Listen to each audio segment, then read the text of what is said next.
Everyone, welcome back to knowledge breaks. मैं निकिता मित्तल आज marketing की सबसे फेमस टॉपिक यानी कि बीसीजी मैट्रिक्स पर बात करने वाली हूँ। शुरू करने से पहले अगर आपने मेरा चैनल अभी तक सब्सक्राइब नहीं किया तो सबसे पहले सब्सक्राइब और साथ ही साथ लाइक और कमेंट करना ना भूलें। आज जो टॉपिक मैं इस वीडियो में डिस्कस करूँगी वो है introduction, features, benefit, limitation of BCG matrix, division of BCG matrix, difference between PLC and BCG matrix और साथ ही साथ मैंने एप्पल के एग्जाम्पल से भी इसको एक्सप्लेन किया है। तो फ्रेंड्स स्टार्ट करते हैं। बीसीजी मैट्रिक के कॉन्सेप्ट को समझने से पहले हम प्रोडक्ट लाइन को समझेंगे। प्रोडक्ट लाइन का मतलब है किसी भी कंपनी के डिफरेंट वेराइटीज़ के प्रोडक्ट। जैसे एप्पल एक कंपनी है और वो अलग अलग वेराइटीज़ के प्रोडक्ट को सेल करती है, जैसे आईपॉड, आईपैड, मैकबुक, आईफोन, ये सब एप्पल की ही प्रोडक्ट लाइन है। नाउ बीसीजी मैट्रिक्स, इसकी फुल फॉर्म है बॉस्टन कंसल्टिंग ग्रुप। इस कॉन्सेप्ट को ब्रूस डी हेंडरसन ने ईयर 1970 में इंट्रोड्यूस किया था। इस कॉन्सेप्ट के अकॉर्डिंग कंपनी अपनी पूरी प्रोडक्ट लाइन की मार्केट ग्रोथ और मार्केट शेयर को कंपेयर करती है, इसलिए इसे ग्रोथ एंड शेयर मैट्रिक्स कहते हैं। इस कॉन्सेप्ट के थ्रू कंपनी अपनी बिजनेस यूनिट यानी कि प्रोडक्ट लाइन की ग्रोथ और अपॉर्चुनिटीज को भी एनालाइज करती है।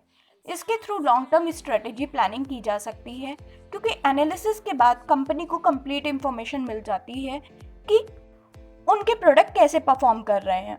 उसी के अकॉर्डिंग कंपनी अपने प्रोडक्ट में फर्दर इन्वेस्टमेंट और डिसइन्वेस्टमेंट करती है। कंपनी डिसाइड कर पाती है कि कौन से प्रोडक्ट में उनको अपने रिसोर्सेज लगाने से प्रॉफिट होगा या किस प्रोडक्ट से कंपनी लॉस फेस करेगी।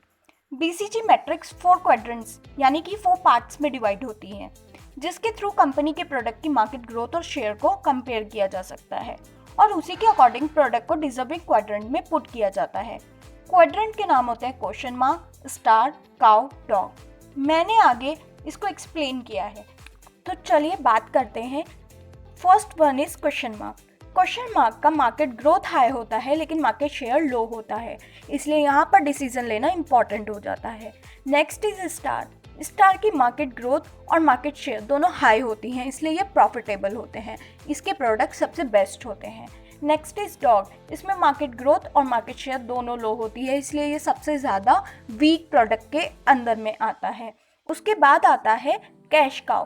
कैश काउ की मार्केट ग्रोथ तो कम होती है लेकिन मार्केट शेयर हाई होता है, इसीलिए ये थोड़ा प्रॉफिटेबल ब्रांड होता है। चलिए अब इनको एक एक करके डिस्कस करते हैं। तो first one is dog product. BCG matrix के अकॉर्डिंग डॉग प्रोडक्ट वो प्रोडक्ट होते हैं जिसके मार्केट ग्रोथ और शेयर दोनों ही लो होते हैं, इसलिए इसमें इन्वेस्ट करना कंपनी की बेवकूफ़ी ही होगी। एक्सपर्ट्स यही एडवाइस देते हैं कि अगर इसमें इन्वेस्टमेंट की भी हो तो उसको डिसइन्वेस्टमेंट में कन्वर्ट कर दो, क्योंकि इससे रिसोर्सेज वेस्ट ही होते हैं और कंपनी लॉस ही फेस करेगी। डॉग प्रोडक्ट की एनालिसिस के लिए प्रॉपर नॉलेज की ज़रूरत होती है। इसका कैश रिटर्न लो या नेगेटिव ही होता है, इसलिए इसमें रेवेन्यू के चांसेस बहुत कम होते हैं। Second, question mark product. According to BCG matrix ये वो प्रोडक्ट होते हैं जिसकी मार्केट ग्रोथ तो हाई होती है लेकिन मार्केट शेयर कम होते हैं, इसलिए प्रॉफिट अर्न करने के लिए कंपनी इनमें हाई इन्वेस्टमेंट करती है। अगर इसमें सही डिसीजन लिए जाएं तो फ्यूचर में ये प्रोडक्ट स्टार में कन्वर्ट हो जाता है, लेकिन एक गलत डिसीजन इसे डॉग में भी कन्वर्ट कर सकता है, इसलिए इसमें ध्यान देना बहुत ही ज़रूरी है। यह स्टेज स्ट्रगलिंग और चैलेंजिंग होती है। एग्जाम्पल रेव्यो, जो कि एंग्री बर्ड गेम के क्रिएटर हैं। उन्होंने इससे पहले बहुत से गेम बनाए लेकिन सक्सेस उन्हें सिर्फ एंग्री बर्ड से मिली। हम एंग्री बर्ड को ईजिली रिकॉग्नाइज कर लेते हैं, इसलिए बहुत बार हमें रिजल्ट फंड वेस्ट के रूप में भी मिल सकता है। तो प्रॉपर डिसीजन प्लानिंग इम्पॉर्टेंट है। The third one is star product. वो प्रोडक्ट जिसकी मार्केट ग्रोथ और शेयर दोनों हाई होते हैं, इसलिए यह प्रोडक्ट मार्केट लीडर होते हैं। इन प्रोडक्ट को सस्टेन करने के लिए सिर्फ इन्वेस्टमेंट की नीड होती है। यह product high rate of interest generate करते हैं, देयरफॉर ये प्रोडक्ट कैश बनाते भी हैं और कैश यूज भी करते हैं, और कैटेगरीज के कंपैरिजन में ये जल्दी और ज़्यादा ग्रो करते हैं। यह product positive cash flow generate करते हैं, इसलिए हर कंपनी का ऑब्जेक्टिव होता है कि उनकी entire product line star product के ही क्वाड्रेंट में फिट हो जाए। And the fourth and the last one is cash cow product. In product की मार्केट ग्रोथ कम होती है लेकिन मार्केट शेयर हाई होता है। अगर एक सिंपल रूल अपना लें तो यह प्रोडक्ट मोस्ट प्रॉफिटेबल ब्रांड होता है। वह रूल है कि मार्केट शेयर से जितना भी प्रॉफिट हो उसे स्टार्ट प्रोडक्ट में इन्वेस्ट कर दें। इससे कंपनी जल्दी ग्रो करेगी और प्रॉफिट भी मैक्सिमम लेवल पर होगा। मैट्रिक्स के अकॉर्डिंग कंपनी को कैश काउ में सिर्फ इसलिए इन्वेस्टमेंट करना चाहिए ताकि उनका मार्केट शेयर मेंटेन रहे। आई होप आपको क्वाड्रेंट इजीली समझ आ गए होंगे। अब हम डिजिटल मार्केट के एग्जाम्पल लेंगे। क्वेश्चन मार्क प्रोडक्ट, हम इसमें स्नैपचैट को बोल सकते हैं क्योंकि स्नैपचैट आजकल हर कोई यूज़ करता है, लेकिन फिर भी एक क्वेश्चन मार्क बना रहता है क्योंकि अभी हर कोई इसको यूज़ नहीं करता। The next star product is Facebook क्योंकि आज हर जनरेशन इस पर एक्टिव है। डॉग ट्विटर क्योंकि अभी ये इतना रन नहीं करता। And the next one is cow क्योंकि प्रोफेशनली ईमेल्स को यूज़ किया जाता है बट फिर भी व्हाट्सएप ने अभी इसकी जगह ली हुई है। नाउ मैंने अपनी लास्ट वीडियो में पीएलसी समझाया था जिसका कॉन्सेप्ट भी ऑलमोस्ट सेम है। उसमें भी हम प्रोडक्ट को एनालाइज करते हैं, लेकिन दोनों में डिफरेंस है। पीएलसी में सिर्फ एक प्रोडक्ट की लाइफ को एनालाइज करते हैं, लेकिन बीसीजी मैट्रिक्स में हम एंटायर प्रोडक्ट लाइन को एनालाइज करते हैं। चलिए अब एप्पल की कंपनी को दोनों कॉन्सेप्ट के थ्रू एनालाइज करते हैं। जैसा कि मैंने पहले भी बताया है, एप्पल की अपनी खुद की प्रोडक्ट लाइन है। तो अगर हम आईपॉड की बात करें तो एक टाइम पे आईपॉड फेमस प्रोडक्ट था, हर कोई आईपॉड के थ्रू म्यूजिक सुनते थे।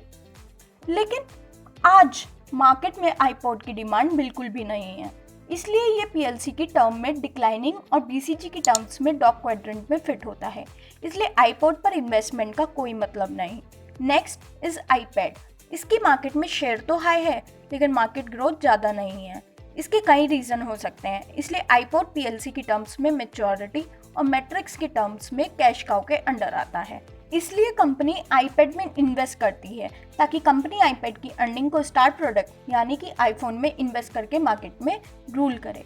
आईफोन एप्पल कंपनी का स्टार प्रोडक्ट है क्योंकि आज हर कोई आईफोन परचेज करना चाहता है। आईफोन मोबाइल इंडस्ट्री में सेकंड नंबर पर आता है, फर्स्ट नंबर पे अभी भी सैमसंग है।